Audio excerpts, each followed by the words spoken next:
As a Rajput anthropologist from India, working at Temple University here in the United States, I continually find myself inhabiting two worlds in which I have different roles and a distinct place.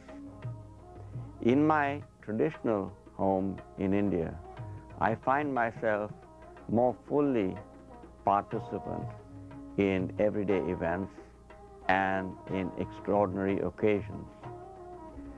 This personal experience particularizes my view of these Rajput paintings of the 16th through 19th century, in which historical and contemporary worlds coexist for me. Consequently, continuity rather than disjunction informs my response to these paintings.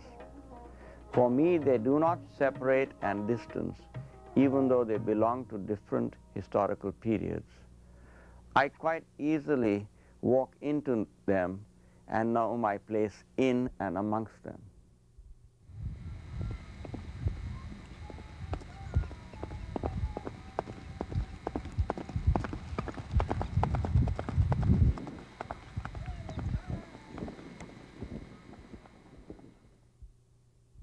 Well, I grew up nearby in Wilmington.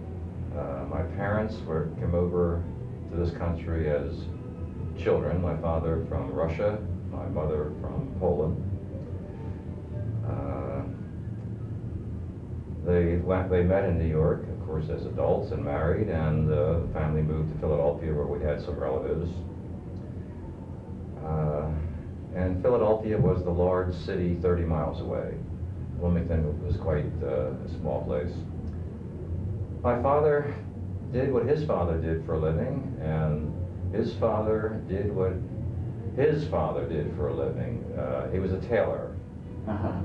So when my parents came to Wilmington, this was during the Depression, they were in terrible financial shape, but they had enough money to buy a very small building in a not terribly good neighborhood, and opened up a tailor shop. And as it was very common then, the family lived over the store. So my father opened his tailor shop at 8 in the morning and was open until 10 at night. And those were the good old days. I ended up staying at the university, going to university, and with a bachelor's, a master's, and a PhD, for which there was still no other BELAC with that much education. So a friend called me on the phone and said, there's a rug dealer on Pine Street, the area with, it used to be known as Antique Row, and there were still shops there. And he has some wonderful pictures, and you should go and see them. An American friend? An American friend, yes. So again, a mystery in my life. Why on earth did the friend call me? I was not a collector of art. I went to the shop. The person who owned the shop was a Pakistani